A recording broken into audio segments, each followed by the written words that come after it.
Okay, boys and girls, we're going to have a bit scalp. We're going to do some scalpy. Why? Because that's an idiot. Let's roll the intro and I'll show you.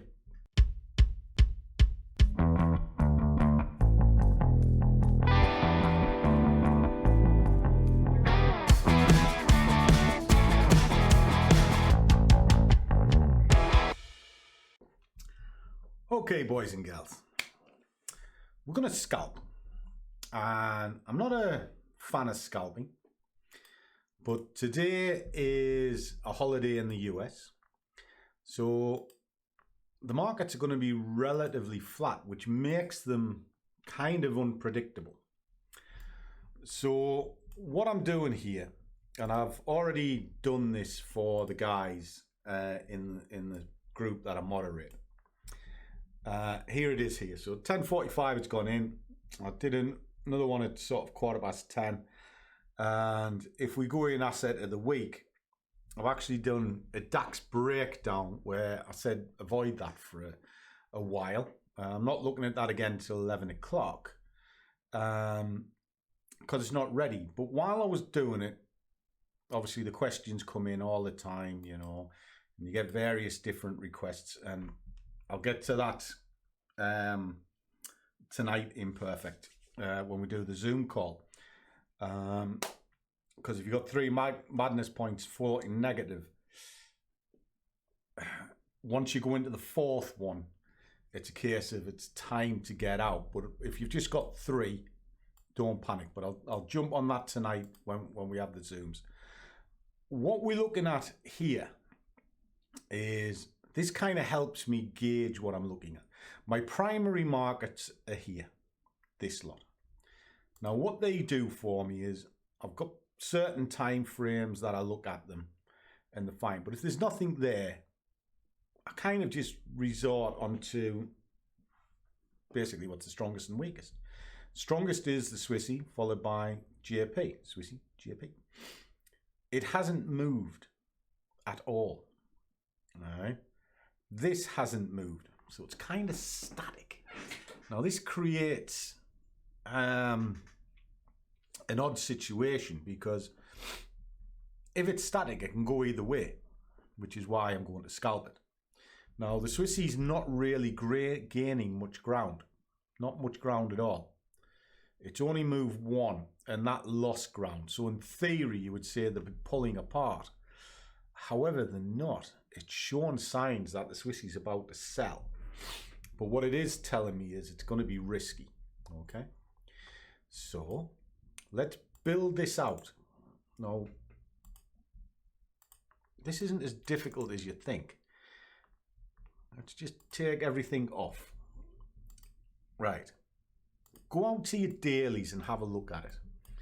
So if I'm going to scalp, I mean, you can see this thing's on a Murray run up, and it has been for quite a while.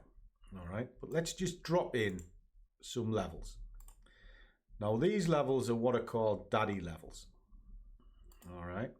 Why? Because the daily is the daddy candle of the chart.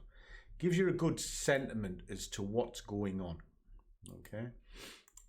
Now you can look at your grandfather charts as well, which are your weekly charts, and also your great grandfather, which is the monthly chart, and it'll give you a good tone as to what the market is up to. Well, straight away, what we can see here is it seems to be struggling to get to the top. Now we know it retraces, so that 50 is coming in line. Now if we look at the monthly, this hasn't half surged up. All right, weekly still surging up. Okay, so again, the bigger trade is probably to the upper side, but there's always pullbacks. So we pull this down. Now what have we got? Now we can see what it's doing. Big tail pushing down. Take it into the hourly. So we're looking at the children, and I'm going to drop a fib on. And yes, Perry, before you say anything, I know they don't work, but trust me, they're going to be paying for us going to Benidorm. That's right, boys and girls. We having a meet in Benidorm. Boys on tour and girls, because partners are coming as well. The Scruffy squad's going international. We're going to have a meet up in Benidorm. And why not? Now, this is interesting. This is an hourly chart. And there you go. Runs all the way through.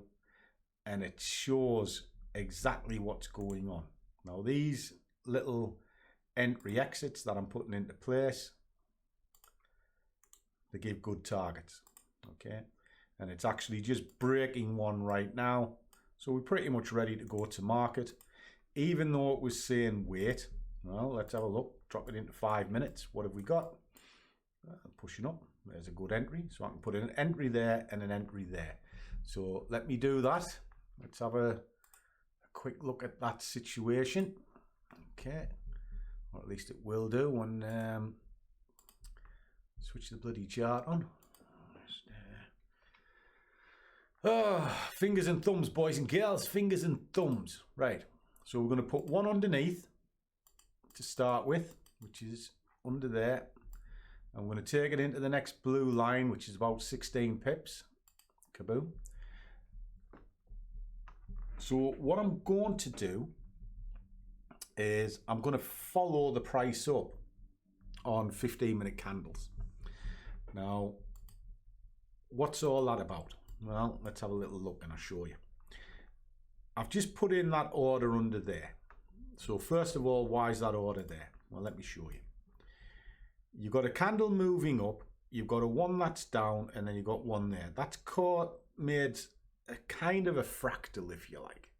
You know, a little bit like here. It's 3 candles where one of the third one, the middle one, pokes out. Now, I normally count back 5 candles. 1, 2, 3, 4, 5. Well, here, there's only really that one you can play with. If I was doing a candle count back in a range like this, say I was looking at this candle here, I'll go 1, 2, 3, 4, 5.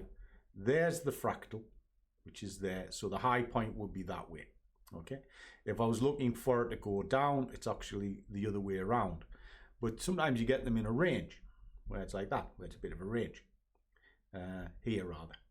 And then what you do is you just box that off and you're looking for it to break on the direction you want.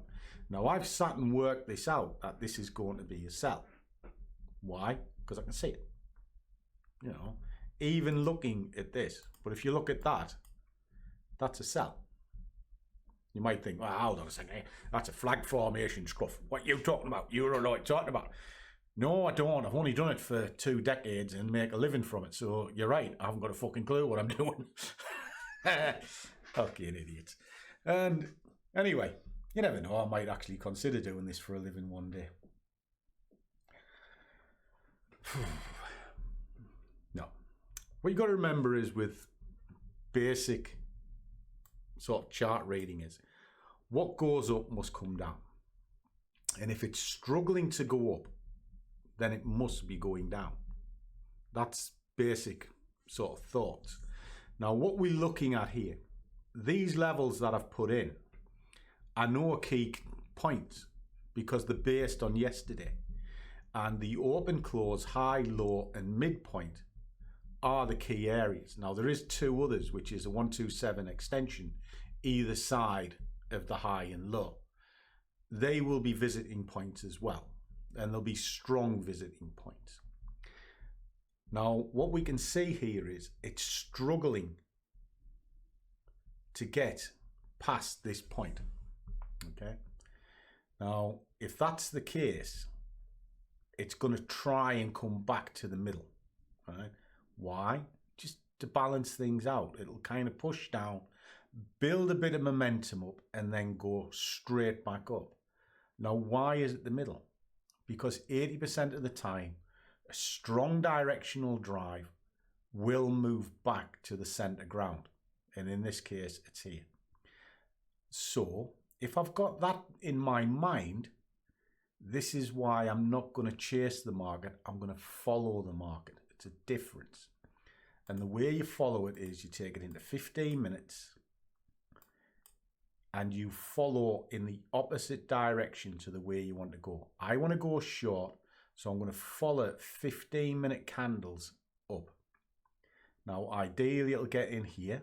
Now, there's a few more minutes left of this, and then it'll die. And while I'm working this out, I'll drop back over into this particular chart, and I'll have a look at this. But this one wasn't showing any signs, which is why I'm just doing a little bit of a scalp on this for the guys. All right. So that's roughly what I'm doing. I'm just going to play the trade out, and then I'll come back and I'll tell you all about it when I've finished. So I'll just leave the camera running. You'll see my orders go in and you run down. And when it comes to stops, etc., it's all based on hourly candles. All right. So I always know where I'm getting out, because that's asked all the time. Where do you put your stops? You're putting 1% of your market in. Are you doing this? No, do none of it. Why? Think of it. Well, actually, let's just think about this for a second. If it's mooted that 80 to 90% of traders fail, does that not mean 80 to 90% of what you read and listen to is absolute horseshit? Well, you're right, it is. And I know this because I've been to conferences and I've spoke to some people, and it's all just sell my book, sell my sort of whatever. It's great on paper.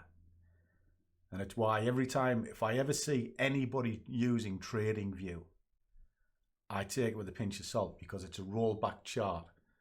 I'll be the best trader on the planet if I know what the outcome is. But I don't. And you can check the timestamps here. This is live in front of you. I don't do retrospective. And it's why I make a point of telling the guys in the squad what I'm doing before I do it, because I don't have a time machine. I'd like to think I do, but I don't. Well, I do actually. I'm married to Winky. That's like having a time machine, because fuck me, she revisits the past on a regular basis. You know, I still get wrong for things I did 10 years ago. Fucking hell. Can she bring an argument into something? Fucking hell. Never mind, never mind. Right. I better trade this, eh? Don't want to get Scruffy on a rant again. Go on holiday this weekend. Yes, and before you kick off, for those who do follow the channel, yes, I am going away again. Woohoo! I've done well this year. I've done January, February, March, April. Did I go away in May? No, I didn't go in April. I went in May. And now I'm going away again. Why? Well, why not? Fuck it. Ship round Spain and France. Looking forward to it. But I will be working, because I take my rig with me. I look after the guys all the time. And then, like I said, we all going to go out to Benidorm. We're going to have a right old booze up. We're going to have a jolly time of things, but we'll have to be a bit sober on the afternoon when I try and show them how the charts work. That might be a step too far in Benny. Never mind. Let's have a look at this trade.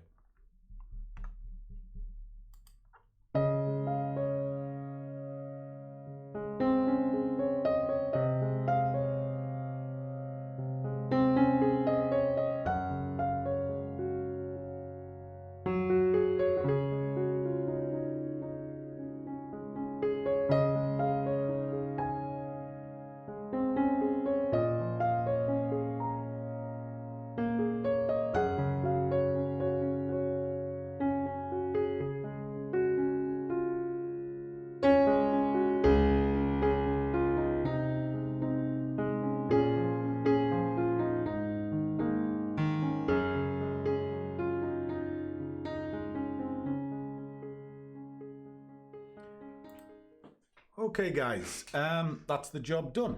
So first thing I need to do is get rid of these tickets. Must get into the habit of doing that. And there you go, 60 quid in about 40 minutes.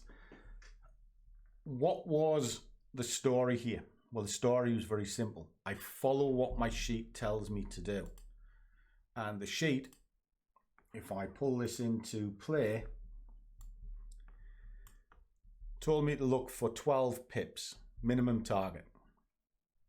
So that's exactly what I did.